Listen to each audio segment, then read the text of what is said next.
এখন শ্যামে আরাফা কীভাবে রাখেন? মাঠ দেখে রাখবেন না দেশের চাঁদ অনুযায়ী রাখবেন? এক কথায় একটা সরল সঠিক কথা বলে দিই যাতে বিভ্রান্ত হওয়ার কিছু নাই। সেটি হলো কোরবানির আগের দিনটাই হলো ইয়ামে আরাফা। কাজে আপনার দেশে যদি কোরবানির দিন 10 তারিখ হয় আপনার দেশে, অন্য দেশে ভিন্ন তারিখ হলো, আপনি কোরবানির আগের দিন ইয়ামে আরাফার সিয়াম পালন করবেন। ওই ধোঁকা মরিচিকার কথায় পা দেবেন না, পড়বেন না। এর মধ্যে 2 নখায় পা দেওয়া হবে।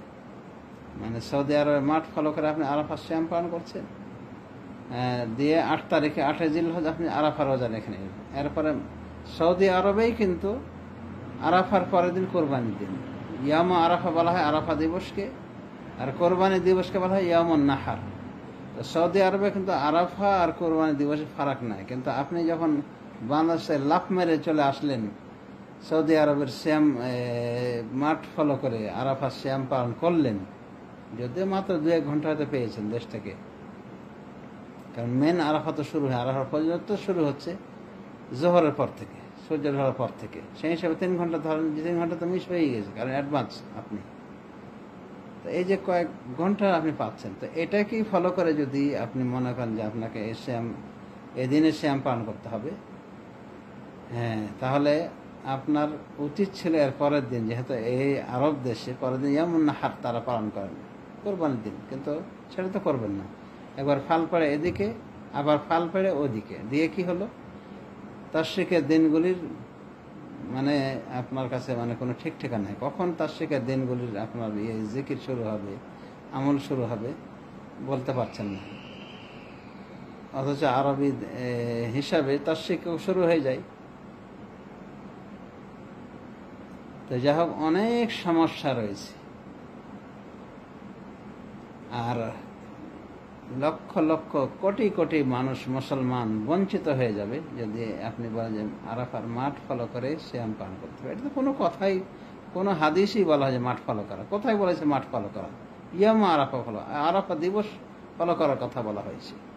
আরাফায় যদি কোনো সময় হাজিরা না আসে, দুর্যোগের কারণে হজই যদি না হয়, তা আরাফার সিয়াম পালন করবেন না। কাজে আরাফার মাঠ ফলো করে আরাফা শ্যাম পালন করতে হবে, না হলে হবে না, এগুলো সব ফাও কথাবার্তা, বুঝেছেন? তো বর্তমান সৌদি আরব বড় মুফতি যিনি, এলেমের যিনি বড় মুফতি, আল্লামা সালেহ আল ফাওজান হাফিজাহুল্লাহ ওয়া রাআহু, তিনার এই ফতোয়া যে আরাফার শ্যাম পালন করবে হাজিরা, ভিন্ন দেশ থেকে আসা হাজিরাও শ্যাম আরাফার শ্যামের বিষয়ে তারা অনুগত হবে, শ্যাম সহ সব কিছু অনুষ্ঠানে অনুগত হবে তারা সৌদি আরবের চাঁদ অনুযায়ী। আর বহির্বিশ্বে যারা রয়ে গিয়েছেন, হজ্জে আসেননি, তারা আরাফার শ্যামটা পালন করবে যার যার দেশের চাঁদ অনুযায়ী, চাঁদের উদয় অস্ত অনুযায়ী। এত সুস্পষ্ট ফতোয়াটাকে কিছু জাল করে বলতে চাচ্ছে যে শেখ সালেহ ফাওজান এটাই বলেছেন যে সৌদি আরবের আরাফার মাঠ ফলো করে শ্যাম পালন করতে হবে। মানে ডক্টর রাহেলি সাহেবের মতো করে বলেছেন উনিও নাকি? না না না, বলেননি। বরং উনি যেটা বলেন সেটাই হলো আমাদের কথা, যে আরাফা যার যার দেশ অনুযায়ী চাঁদের উদয় অস্তের ভিত্তিতে শ্যামটা পালন করেন। সুতরাং আমাদের দেশে চাঁদ দেখার ভিত্তিতে একদিনের তফাৎ হয়ে যায়, ব্যবধান হয়ে যায়। যেদিন এদেশে আরাফা দিবস, সেদিন আমাদের দেশে 9 জিলহজ কিন্তু হয় না, আর 9 জিলহজই আরাফা হয়। কাজে আরাফা সিয়ামটা আপনি পালন করবেন আপনার দেশের কোরবানির আগে, কোরবানির দিনের আগে। এটা হলো আরাফার দিন। তাহলে ইনশাআল্লাহ সওয়াব পেয়ে যাবেন। আশা করি উভয় অবস্থাতে সওয়াব পেয়ে যাবে। তবে আমাদের নিকটে এটাই রাজেহ লাগে যে যার যার দেশ অনুযায়ী চাঁদের উদয় অস্তের ভিত্তিতে শ্যামে আরাফা পালন করবে। আর আরাফার মাঠ যদি ফলো করার কতটা মানা হয়, তাহলে দেখা যাবে যে আমেরিকাতে থাকা মানুষরা, মুসলমানের জীবনও আরাফার শ্যাম পাবে না, কারণ রাত 12টায় ওদের আরাফা হয়ে যায়। অনুরূপভাবে আরও পশ্চিমে যারা অবস্থান করছে তারা কিন্তু একদিন আগে সবকিছু করে, অর্থাৎ যেদিন তাদের আরাফা, এখানে আরাফা দিবস মানে আরাফার মাঠ হচ্ছে, হাজিরা সমবেত হয়েছেন, ওই দিন তাদের কোরবানি দিবস, কারণ অ্যাডভান্স তারা একদিনে। তারা কি আরাফার সিয়াম পালন করবে কোরবানির দিনে? তো এমন ফতোয়া দেওয়া থেকে বিরত থাকাই উচিত যার মাধ্যমে মানুষের একই মুসলমানদের ভিতরে ভেদাভেদ হয়ে যায়। যেমন আরাফার এত বড় একটা সুবিধা, এত বড় একটা অফার যে আগত বিগত 2 বছরে গুনাহের কাফার হয়ে যাবে, এটা আপনি ছাড়িয়ে দিচ্ছেন তাদেরকে নির্মমভাবে আপনার এই ফতোয়ার কারণে, কঠোর ফতোয়ার কারণে।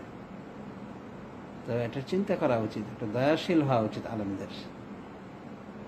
তো যা হোক, যারা সৌদি আরবের সাথে ঈদ করার পক্ষে, রোজা রাখার পক্ষে, তাদের যুক্তিও ঠিক আছে ওই দিক থেকে, যে তারা আরাফার দিবসটাও, আরাফার সিয়ামটাও এভাবে পালন করবে। কিন্তু যারা বলার পক্ষে যে কোরবানি হবে দেশের চাঁদ অনুযায়ী আর আরাফা হবে কি অনুযায়ী, আরাফার সিয়াম পাইতে হবে সৌদি আরবের চাঁদ অনুযায়ী, এই 2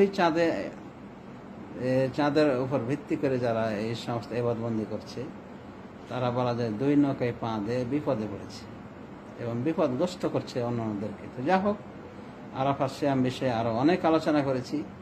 তো কিছু কিছু ভাই বা কিছু কিছু আলেম এমন ভাবে বলছে আমাদের দেশেও, যে মনে হচ্ছে আরাফার সিয়াম আর ধরাই হবে না যদি আরাফার মাঠ ফলো করে না রাখে। না না, এটা ভুল কথা। বরং আমাদের কাছে এই ফতোয়াটা খামখেয়ালিপূর্ণ লাগছে। তো যা হোক, আল্লাহ সবাইকে কোরআন হাদিস এবং এই কোরআন হাদিসের সঠিক ব্যাখ্যা সালাফদের মানহাজনে বোঝার তৌফিক দান করুন। আমিন। ওয়া সাল্লাল্লাহু আলা নবিয়িনা মুহাম্মদ ওয়া আলা আলিহি ওয়া সাহবিহি আজমাইন।